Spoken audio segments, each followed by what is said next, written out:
The humble and delicious bubble tea, also known as boba tea, is a milk tea usually served cold with black pearls. It's a popular refreshment that originated in Taiwan, but now it's enjoyed all over Asia. But in this case, that tasty drink was used as a vessel for murder. An extremely odd and not so witty criminal act that left me equally surprised and disturbed by what they tried to pull off. Watch on, and you will understand why. CTYC. It all started on December 2nd, 2019, in Vietnam. A woman stopped by a hospital around 4 p.m. carrying a gift. A gift of mandarin oranges, a red pocket, and 6 bubble teas. By the way, a red pocket is an envelope with money given as a present. Anyways, she said it was a gift for the nurses. The delicious creamy tea drink with chewy tapioca pearls. I mean, who can resist? The teas were a gift for Nurse Yen. I'm going to refer to her as Yennefer. However, Yennefer was off duty that day, so her colleague Lee, or Lily, accepted it on Yennefer's behalf. Lily assumed it was a kind gesture from a thankful patient. Usually, gifts of fruit were the norm, but Lily did not really question the woman much. After all, it's a nice gesture on a busy workday. Lily called Yennefer and told her about the gifts. Bubble tea was actually her favorite drink. The two women were more than colleagues. They were good friends. Yennefer said she wouldn't be in that day, so she asked them to put the teas in the fridge. The nurses were welcome to have some. Lily even joked that these looked delicious and she was going to drink Yennefer's share too. Normally, these teas are vacuum sealed with plastic, and you need the provided straw to poke a hole, so any spill would be highly unusual, but Lily did not question it. There were even 2 delicious sets of flavors. Lily knew most of her colleagues would prefer the tea version, so she put the darker coffee-colored drinks in the fridge and left 3 milk tea versions on the table in the break room for the nurses to help themselves. Hours went by and no one touched the bubble tea. At 5:30 p.m., Lily's son arrived at the hospital after school. This was normal. And as you would expect from a child who sees a delicious boba tea, he wanted one immediately. And as you'd expect from a mother teaching her child discipline, Lily told him to wait until 6 p.m., when she'd be free. That way, they could enjoy the drinks together. This bubble tea really was something they were looking forward to. Around 6 o'clock, a clinician came by the break room but was too busy to help themselves to the boba tea. By now that it was 6, Lily and her son helped themselves to 2 cups that had been left out on the table. Her son finished all of his. Lily drank only half and put the remaining half in the fridge with the rest. And nothing happened. Unfortunately, if that were true, I would not have anything to share. So please listen on, because it's about to get crazy. The next morning, December 3rd, 2019, everything seemed normal at first. Lily arrived for her shift at Thai Binh Lung Hospital. The first thing she did was go to the refrigerator and drink the remaining half of her tea. Around the same time, 29-year-old nurse Nguyen Thi Hanh, let's call her Hannah, was working a daytime shift. She'd recently returned to work 2 months ago after taking some time off to take care of her youngest child, who had just turned 18 months old. This job was important.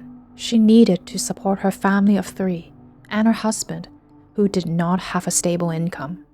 After going through her routine, checking on patients, completing procedures, returning to the briefing room, and updating charts, she had a break at around 10 a.m. She bumped into Lily, who told her about the bubble tea in the fridge and encouraged her to help herself. But she wasn't about to pass up delicious, free refreshment after a hard morning shift. So she had, get this, 2 sips. Just 2 small sips. Why? Because the tea tasted bitter. She complained to a colleague about its bitter, chemical-like taste. It was nothing like normal milk tea. She spat it out and walked over to the washroom to rinse her mouth, but she never made it out of the washroom. Before she could even stand up straight, she collapsed right there on the floor, starting to seize and foam at the mouth. She was gasping for air as other medical staff immediately rushed to help her. She was rushed to the emergency room, just steps away. But despite everything the staff tried, they could not save her. Hannah died within minutes in the emergency room. Her sudden death was extremely suspicious to the medical staff because, she was foaming at the mouth, a telltale sign of poison. Very few things could explain such a sudden death other than possibly a heart attack. At 4 p.m., the city police were notified of Hannah's suspicious death. Though there was still no definitive cause, that would take time and cooperation from her family to perform an autopsy. As everyone awaited word from the police, something surprising happened. After these messages, we'll be right back. Hi guys, please support my work by liking and subscribing this video. It helps bring these stories to light and help others to find my work. You will also get notified when I release a new video. Hannah's family refused to conduct an autopsy. They believed their faith meant she should not be disturbed in death, and her body should be returned home, untouched, for burial. They saw an initial forensic examination as disturbing the spirit of a departed loved one. Investigators, however, noting the suspicious circumstances and the medical staff's own recommendations, decided to push for a full investigation. And there were so many red flags in the evidence. Firstly, all the milk tea found had a strong, foul smell, like bitter almonds. This was consistent with the bitter taste Hannah described after her first 2 sips. The violent symptoms that overtook Hannah in minutes actually began within seconds of her sipping the tea. The mysterious person who delivered the tea was described as petite, around 5 feet tall, and wearing a mask. One thing was clear. This was a deliberate act. Toxicology results would take time, but one question puzzled even seasoned detectives.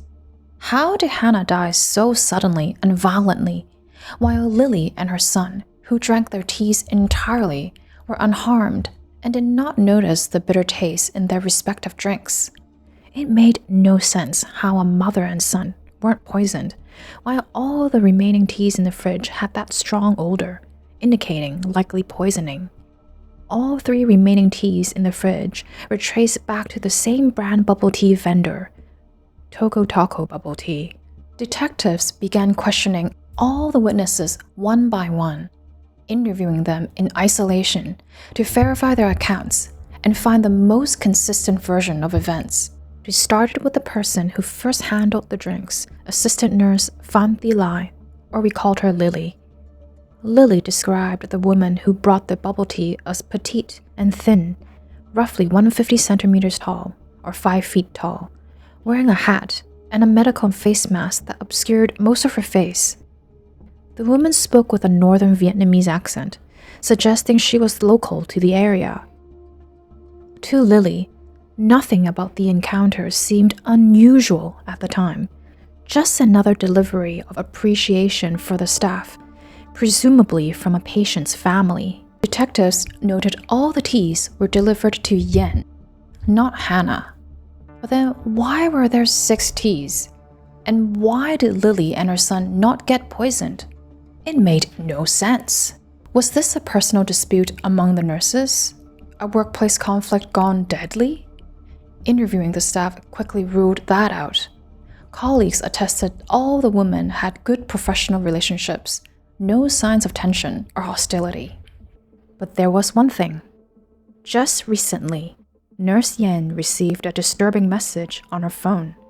She had dismissed it as a prank, but the timing coincided with the poisoning, so now she is having second thoughts. The anonymous message claimed her husband was having an affair. She did ask her husband about it, but he dismissed it as nonsense. They tried calling the number back, but the phone appeared to be turned off. It seemed like a prank. Meanwhile, other investigators visited the bubble tea shop at 13 Laquidon Street in Thai Binh City. Fortunately, the employees there clearly remembered the order that day. On December 2nd, they received a call ordering 6 bubble teas, the exact number delivered to the hospital. The order was a delivery order, and the drinks were delivered to an intersection close to An Duc Obstetrics Hospital. Their delivery driver recalled handing it to a woman on a scooter who was wearing a helmet, sunglasses, and had her face almost entirely covered. This sequence of events was further validated by CCTV footage along the route. Police found the woman on the scooter whose image and clothing matched witness accounts. She was seen in the area around the time the drinks were brought to the hospital, and the scooter's license plate was clearly visible. The license was registered to Lai Thi Kieu Trang. When officers visited her address and confirmed her identity, they were surprised not just by who she was, but also who she was connected to in this case. Lai wasn't a stranger at all. She knew Nguyen. In fact, she had known Nguyen for years. As a reminder, Nguyen was the bubble tea delivery recipient at the hospital who wasn't at work that day. Lai was Nguyen's own cousin, and they weren't distant cousins. They were first cousins who had spent a lot of time together. Everyone described them as very close. Lai would spend time with Nguyen's family, and they would go to the beach together, go on trips, have dinners together, often with Nguyen's entire family, including her husband and kids.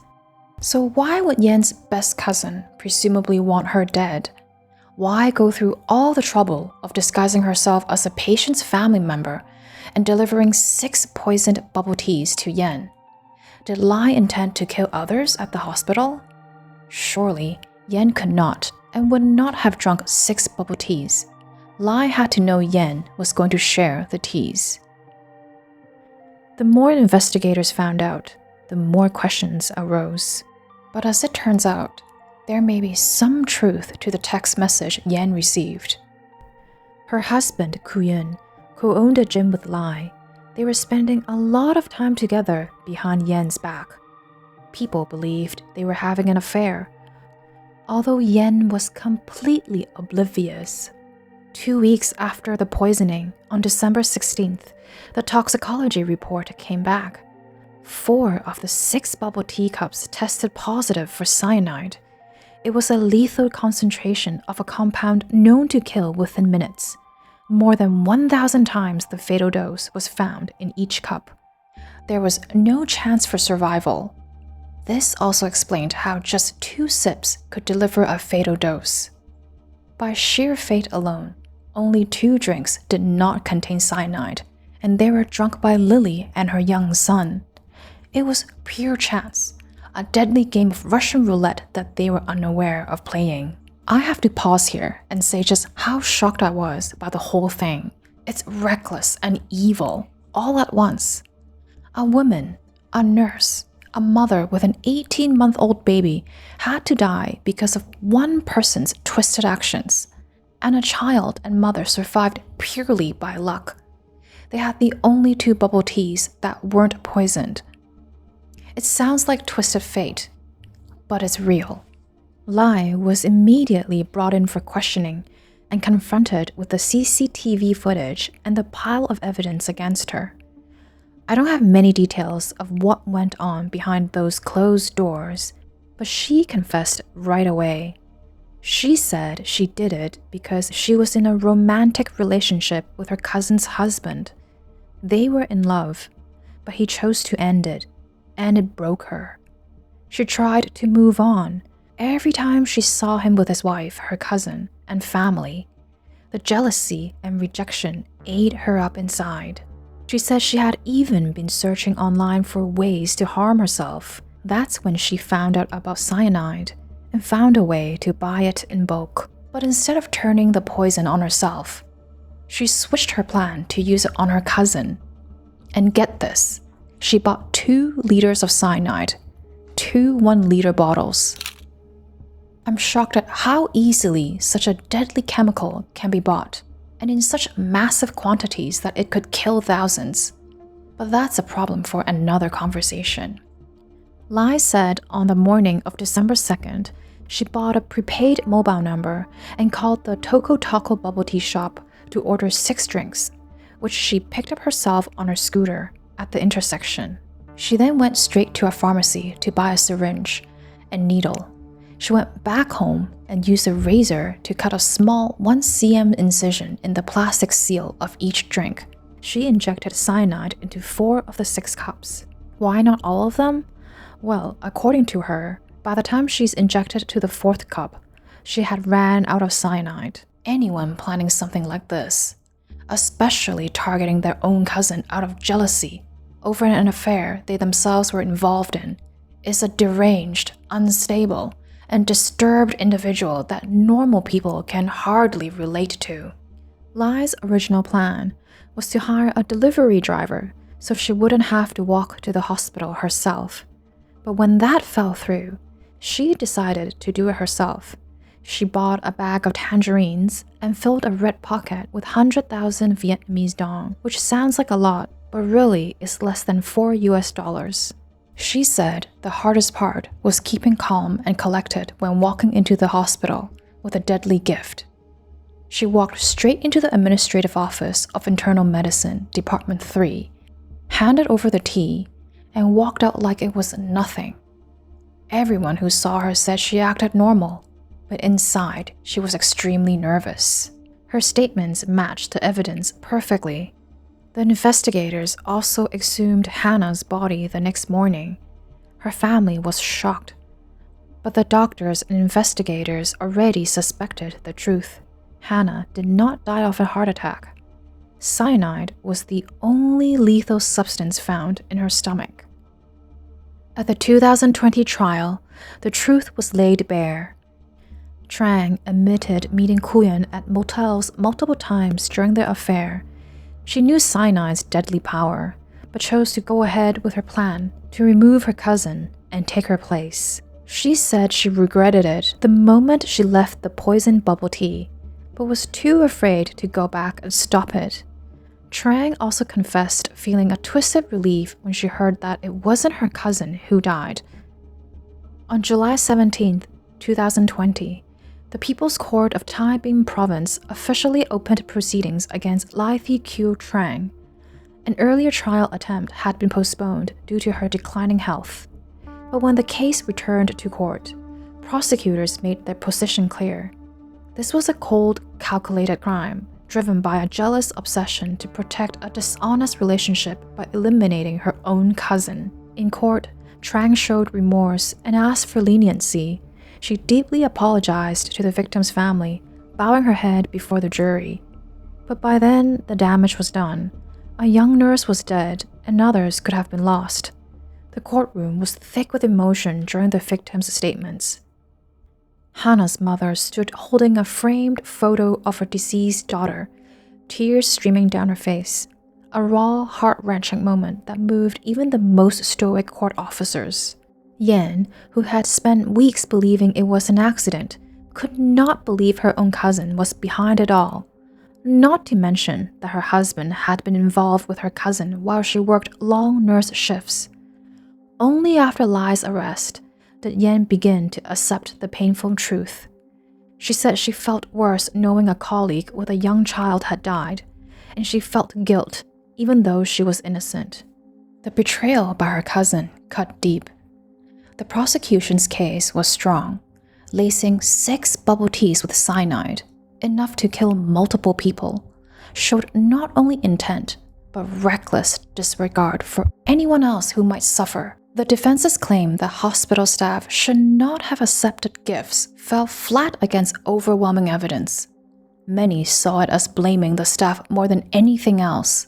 Many wondered if Yen's husband played a role, but no evidence suggested he planned or wanted harm to come to his wife. He admitted wrongdoing, said he ended the affair because he couldn't keep living that way. As requested, he gave Lai his shirt as a parting gesture, a warning sign he should have recognized. After deliberation, the judges handed down their verdict. Trang was sentenced to death, in order to remain in custody until the sentence could be carried out. Hannah's family fully agreed with the court's decision. There were no appeals, no extra demands, just a wish for justice and hope that no other family would suffer this kind of senseless loss. It's really difficult to understand how someone reaches that point, how a moment of jealousy or desperation can turn into buying a poison strong enough to kill within minutes. But that's exactly what happened. Trang convinced herself that removing her cousin from the picture would somehow solve her problems, that the man she'd been involved with would return to her. It was naive, deeply misguided thinking, and the reality could not have been further from the fantasy she created for herself. In the end, the legal system did what it could. Trang was held accountable, but justice can only reach so far. It cannot bring Han back. It cannot erase the pain of 2 mothers who lost their daughters, or the grief of 3 children who will grow up without their mom. It can't heal the shock of a woman who learned her own cousin had tried to kill her. This is today's story, and I thank you for watching. Please remember to like and subscribe. It helps this channel grow, and every little bit helps. Stay safe, be kind to the people around you, and remember to take care of yourself.